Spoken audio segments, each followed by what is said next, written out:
이런 토지를 사면 망한다, 이런 주제로 투자자들이 속을 수 있는 경우도 있고, 토지에 잘못 투자해서 토지 투자 이것만은 알고 투자하자, 이런 토지는 사지 말자. 반갑습니다. 인사드리겠습니다. 저는 이제 현장에서 부동산 일을 하면서 처음에는 뭐 작은 원투룸부터 시작을 해서 상가, 또 상가주택 매매, 또는 크게 얘기한 빌딩 매매 중개를 해오고 있습니다. 부동산의 중개 영역을 넓혀서 토지 쪽에도 제가 이제 많은 중개를 한 7, 8년, 8, 9년 전부터 하기 시작을 했습니다. 주택, 특히 아파트 이런 부분들은 많은 상식적인 부분들, 실거래에 대한 정보가 많기 때문에 속거나 문제가 될 만한 확률이 많이 적은 편인데, 이 토지 같은 경우에는 실거래에 대한 어떤 그런 부분들이 정보가 많이 오픈되어 있지 않기 때문에 매수자 입장에서 토지에 대한 분석을 할 수 있을 때 투자를 했으면 좋겠다. 환금성이 떨어지는 토지에 잘못 투자해서 먹돈이 묶인다든지 이런 사례들이 발생이 되는 것들을 여러 보았고, 그러다 보니까 토지를 중개하는 중개법인 대표 또는 공인중개사로서 일단은 제가 유튜브 채널을 개설을 하면서 첫 주제로 토지 투자 이것만은 알고 투자하자, 이런 토지는 사지 말자, 이런 토지를 사면 망한다, 이런 주제로 첫 영상을 찍게 됐습니다. 이런 땅 사면 안 된다라는 주제 10가지를 가지고 토지 투자를 망설이시는 분들께 도움을 드리고자 합니다. 첫 번째 피해야 될 토지 첫 번째는요, 경사도가 있는 땅, 이런 땅들은 피하셔야 됩니다. 경사도가 0도에서 한 5도 정도까지를 이제 평탄지라고 보통 얘기하고요. 한 15도까지가 이제 완경사지, 그 다음에 15도 이상을 급경사지 그러는데요. 경사가 15도 이상, 20도 이상 있는 땅들은 건축 행위를 할 수가 없습니다. 그 다음에 시도 조례에 따라 다르겠습니다만 대략 15도 이상의 경사가 있는 땅들은 건축 허가가 나오질 않습니다. 그래서 평탄한 땅에서 한 5도에서 10도 정도 땅 이상의 땅들은 우리가 주의해야 될 필요성이 있다, 이런 말씀을 드리고요. 경사지가 또 그렇고요. 그 다음에 또 절개지가 그렇습니다. 절개지.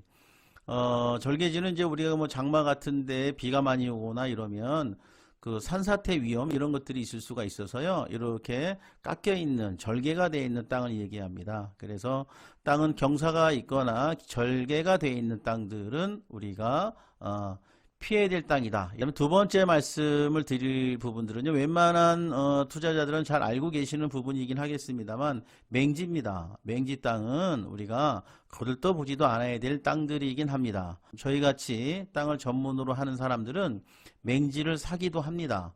맹지를 사서 도로를 내고 도로를 낼 수 있는 조건을 만들고 뭐 이런 부분들을 알고 있기 때문에 그 도로를 낼 수 있는 뭐 사용 승낙을 받을 수 있다랄지, 뭐 국어나 하천을 끼고 있는 맹지를 사서 국어 점용을 통해서 도로를 낸다든지 이런 부분들로 맹지를 사서 개발을 해서 도로를 붙여서 개발된 땅으로 뭐 시세 차익을 많이 누릴 수 있는 부분이 있겠으나, 우리 일반인들 같은 경우에는 그러한 지식이 없기 때문에 또는 그렇게 국어가 붙어 있는 도로를 점용할 수 있는 그런 땅들이 또 많지도 않습니다. 그래서 일단 두 번째는요, 맹지는 도로가 없는 땅이라고 하면 사시면 안 된다, 이런 말씀을 드리고 싶고요.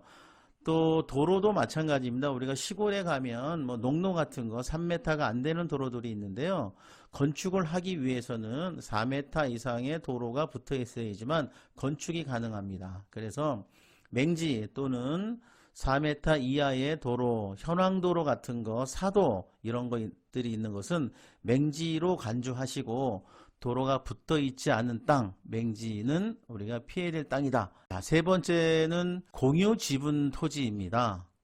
여러 사람이 함께 사는 공유 지분 토지인데요, 이런 것들은 우리가 일반 투자자들의 입장에서는 접근하시는 것이 바람직하지 않습니다. 좀 더 깊이 들어가면 개발이 되는 땅이랄지 또 개발지 안에 속한다든지 그러면 혹여 투자의 가치가 있을 수가 있긴 합니다만, 일반적인 상식에서 봤을 때 여러 사람이 공유로 돼 있는 토지에 일부 지분을 사서 들어가는 경우는 우리가 안 해야 될 그런 피해야 될 땅이다 이런 말씀을 드리고 싶고요. 상속이 돼서 자녀분들한테 뭐 3명 4명의 지분자로 간다든지 뭐 이런 토지도 있을 수가 있는데요. 무작정 공유지분 토지가 다 나쁘다는 건 아닙니다만 일반적인 사례로 봤을 때 공유지분 토지를 매입하시는 것은 환금성이나 되팔 때 많은 애로사항이 있기 때문에 주의해야 될 토지다. 우리가 피해야 될 토지다. 이런 말씀을 드리고 싶습니다. 차후 영상에서 또 기회가 된다면 이런 땅은 공유 지분으로 투자해도 좋다. 이런 영상을 올릴 기회가 있겠습니다만 오늘은 일반적인 사례로 우리가 일반적인 토지 투자자가 투자를 피해야 될 그런 토지에 대해서 우리가 열거를 하고 있는 입장이기 때문에 공유 지분 토지는 피해야 될 토지다. 자, 4번째는요. 농지나 임야에 같은 경우에 주의해야 될 필요성이 있습니다. 특히 우리가 그 2021년도죠. 작년 같은 경우에는 LH 사태를 통해서 농지 투자 또는 우리 정치하시는 분들이 농지를 투자해서 농지법 위반 이런 사례들이 많이 발각이 되고 수사선상에 올랐던 것이 여러분들이 잘 아실 텐데요. 그러다 보니까 현 정부에서는 농지법을 대폭 강화를 했습니다. 뭐 주택에 대해서 투자 또는 투기를 못하게 하기 위해서 재산세나 보유세, 종부세를 많이 올린 것처럼 농지를 투자보다는 투기 성향에 가깝게 농지를 소유하는 사례가 많이 있고 농지법을 위반하고 이런 사례가 많이 있다 보니까 농지법이 굉장히 강화가 되고 있다. 우리가 이제는 농지를 잘못 투자하시면 농지법 위반 이런 부분에 소지가 있을 수 있기 때문에 농지는 주의하셔야 될 토지다. 농지 중에서도 농업진흥구역의 땅은 일명 우리가 절대농지라 그러죠. 절대적으로 농사만 짓는 땅을 얘기하는 겁니다. 그런 것들을 우리가 예전하고 다르게 이제는 우리가 도시민들이 잘못 투자하시면 그건 투자가 아니라 독이 될 수 있다. 이런 말씀을 드리고요. 농업진흥구역이 아닌 농업보호구역 이런 땅들이 또 있긴 합니다만 또 그렇게 들어가면 또 복잡해지니까요. 자, 농업진흥구역의 땅, 농업보호구역의 땅이라 하더라도 농지에 관련된 땅은 주의해야 될 부분이 있다. 이런 말씀을 드리고요. 또 임야도 마찬가지입니다. 임야 같은 경우에도 임목 본수도라 그래서 50%가 넘어간다든지 그러니까 나무가 많이 있는 경우에 이런 경우에는 결국은 뭐 어떤 행위를 하기 위해서 임야를 사셔서 나무를 벌목하거나 벌채를 하셔야 되는데 다 허가사항입니다. 또한 그 임야에 있는 소나무 같은 경우에는 함부로 우리가 막 자르거나 벌목할 수가 없습니다. 소나무는 천연기념물에 해당되기 때문에 소나무를 반출하거나 이런 부분들도 다 위법행위입니다. 그래서 농지투자나 임야 투자도 우리가 주의해야 될 토지다. 이제 5번째에 주의해야 될 토지인데요. 혐오시설이 가깝게 있는 토지이겠습니다. 뭐 축사가 가까이 있다든지 납골 땅 또는 묘지 이런 것들이 가까이 있는 토지는 당연히 피해야 될 토지가 되겠죠.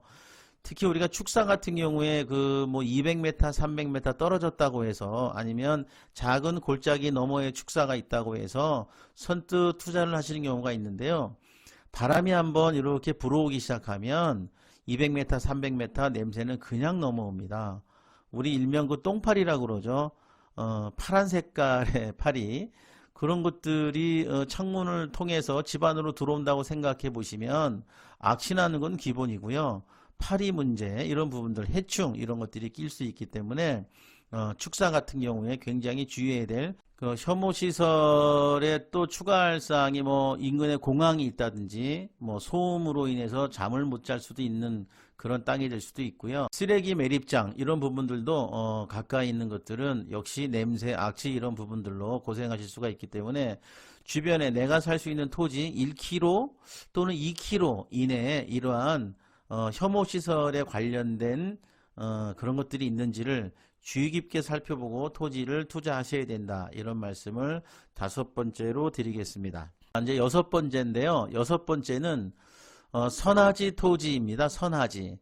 우리 그 송전탑은 잘 아시죠? 송전탑은 눈에 보이니까 송전탑이 있는 토지는 많은 분들이 뭐 꺼려 하시겠습니다만 송전탑과 송전탑을 연결하는 전기선이 지나가는 땅 밑에 선 밑에 땅, 선하지라고 합니다. 선하지의 땅들은 시세 이하의 형성이 되어 있는 것은 기본이고요. 또 우리가 그 선하지나 송전탑에 가까운 땅들은 뭐 한전 같은 경우에서 전기 요금을 좀 내려준다든지 이런 부분들이 있는데요. 우리가 그 한전이나 이런 곳에서 발표에 따르면 30m만 떨어져 있어도 문제가 없다 이런 얘기를 한다고는 합니다만, 송전탑 인근이나 송전탑과 성전탑 사이에 선이 지나가는 선하지의 땅은 전자파의 위험도 있을 수가 있고요. 눈에 보이는 그런 부분들도 좋지 않기 때문에 선하지의 땅은 좋은 땅이 될 수 없다. 선하지의 땅도 우리가 주의해야 될 필요성이 있겠습니다. 피해야 될 땅, 7번째는 바다나 호수에 아주 붙어있는 땅입니다. 일반 투자자 입장에서는 호수 조망이랄지 바다 조망이 좋아서 아주 붙어있는 땅은 1등 땅이다 라고 생각을 하실 수가 있는데요. 불과 너무 가까우면 굉장히 습합니다. 습하면 습한 거로 인해서 어쨌든 건강질환이 올 수도 있는 부분도 있고요. 또 바다에 접해 있는 습한 것은 소금기가 있지 않겠습니까? 가전제품이랄지 자동차 아니면 우리 건축 이런 것들이 부식이 되고 망가지는 그런 사례들이 훨씬 빈도가 높습니다. 그래서 건강적인 부분이나 아니면 습도 문제 아니면 부식 문제 이런 걸 놓고 봤을 때 바다에 아주 접한 땅이나 호수에 접한 땅은 피해야 될 땅이다 이런 말씀을 드리겠습니다. 그럼 바다 조망이 나오는 땅, 호수 조망이 나오는 땅, 어느 정도 떨어져 있는 땅은 괜찮은 땅입니다. 그래서 좀 멀찍이 한 200m나 또는 100m라도 떨어져서 이렇게 내려볼 수 있는 바다 조망이 있는 땅, 호수 조망이 있는 땅들은 또 좋은 땅이 될 수도 있겠습니다만 아예 접해 있는 땅들은 피해야 된다. 그것이 접했다고 해서 무조건 좋은 게 아니다. 이런 말씀을 드리고 싶습니다. 8번째는 비오톱 토지라고 합니다. 비오톱 토지. 생소하게 들으시는 분들도 계실 텐데요. 서울에 국한되어 있는 얘기긴 합니다만 동식물들이 공동으로 서식할 수 있는 그런 공간이라고 보면 돼요. 그런 땅들은 개발이 되겠습니까? 개발이 안 되겠죠. 그래서 서울에 있는 땅들 중에 비오톱에 걸려있는 땅 1등급, 2등급, 3등급, 4등급, 5등급까지 되어 있습니다. 등급과 무관하게 비오톱 토지다라고 되어 있는 땅들 같은 경우에는 우리가 거들떠보지도 않는다.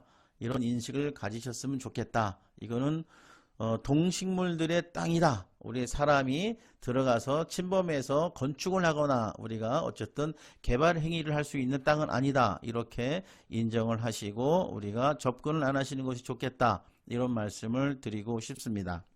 9번째는 보전산지 땅입니다. 보전산지. 보전산지는 임업용 보전산지가 있고 공익용 보전산지가 있습니다. 임업용 보전산지라고 하면 나무에 관련된 부분들 보존해야 될 그런 가치가 있는 또 나무에 대한 시험을 하기 위해서 보존을 해야 되는 가치가 있는 이런 땅들이라고 보시면 쉽게 설명이 되겠는데요. 어쨌든 나무를 보호하는 땅이다 이렇게 보시고 임업용 보전산지 땅은 아니다. 공익용 보전산지는 자연 생태에 관련된 그런 자연환경법이랄지 또 사찰에 관련된 또 문화재에 관련된 공익적으로 우리가 보존해야 될 가치가 있는 땅이다 이렇게 보시면 돼요. 우리가 그런 땅들을 사서 개인적으로 우리가 개발을 할 수 있겠습니까? 그래서 보전산지의 땅은 우리가 피하자 이런 말씀을 우리가 9번째로 드리고 싶습니다. 대신 보전산지가 있고 준보전산지가 있는데요. 준보전산지는 또 예외적인 어떤 부분들이 있기 때문에 그거는 차후에 어떤 다른 영상에서 또 설명을 드리도록 하고요. 자, 오늘은 우리가 일반 투자자, 토지 투자자가 피해야 될 9번째는 보전산지에 관련된 땅은 우리가 사지 않는 게 낫다. 이런 말씀을 9번째로 드렸습니다. 마지막 10번째입니다. 10번째는 개발 제한 구역의 땅입니다. 일반 현장에 있는 공인중개사들 같은 경우에는 그린벨트 개발 제한 구역의 땅을 잘 거래를 하지는 않습니다만 컨설팅 부동산이나 아니면 일명 기획부동산 이런 쪽에서는 그린벨트 땅을 권하기도 합니다. 그래서 요 인근 개발 제한 구역 인근까지 개발이 돼 있으니까 바로 여기서 개발지에서 100m, 200m 뿐이 안 떨어지지 않았느냐. 여기도 추가로 개발지가 될 수가 있으니 우리가 투자하자 권하고 이런 경우가 흔히 많이 있습니다. 저한테 찾아오는 토지 손님 중에도 개발 제한 구역의 땅을 일반 부동산이 아닌 곳에서 권해서 이 땅이 어떻습니까? 라고 분석해 오고 또 그런 것들을 분석해 주는 제 입장에서 쓸모없는 땅이다 라고 얘기할 때는 정말 실망하시는 그런 입장을 봤을 때 굉장히 마음이 안 좋았던 사례가 있었습니다. 그래서 우리가 개발 제한 구역의 땅은 그렇다고 개발 제한된 땅이 평생 개발이 제한되는 것은 분명히 아니겠습니다만 우리가 언제 개발이 될지도 알지도 못할 뿐더러 현재는 개발이 제한되어 있기 때문에 아무 쓸모없는 땅입니다. 그래서 일반 토지 투자자 입장에서는 그린벨트 개발 제한 구역의 땅은 피하시는 것이 100번 옳다, 이런 말씀을 드리겠습니다. 결국은 우리가 수익을 많이 내기 위해서 투자자들은 주택으로 갈 것이냐, 아파트로 갈 것이냐, 또는 오피스텔로 갈 것이냐, 빌딩으로 갈 것이냐, 많은 영역의 투자를 고민하고 계실 텐데요. 여러 곳에 투자를 해서 수익을 내셨거나 재미를 보신 분들, 이런 분들이 종국에 가서는 토지 투자로 넘어오시는 경우가 많습니다. 그만큼 토지 투자는 많은 수익이 급격하게 날 수 있는 지가 상승으로 인해서 토지의 수익이 많은 것을 알고 그런 분들이 투자를 많이 하십니다. 중개업자 분들께서 지금 제가 열고 있던 10가지의 그런 땅들을 괜찮다고 권하고 이런 경우들이 있는데요. 오늘 말씀드린 10가지에 대한 그런 주의사항, 주의해야 될 토지를 잘 머릿속에 입력하시고 저장해 두시면 토지 투자로 인한 피해 또는 토지 투자로 인한 가스마리는 없지 않겠느냐, 이런 말씀을 마지막으로 드리면서 영상을 끝내도록 하겠습니다. 자, 오늘 정보가 하나라도 좋았다면 여러분 영상을 만드는데 큰 힘이 되니까요. 구독은 무료 아니겠습니까? 구독 눌러주시고 좋아요 눌러주시고 알림 설정까지 해주셔서 부족하지 않게 더 질 좋은 영상으로 인사드리는 부동산 채널이 되겠습니다. 여러분 감사합니다.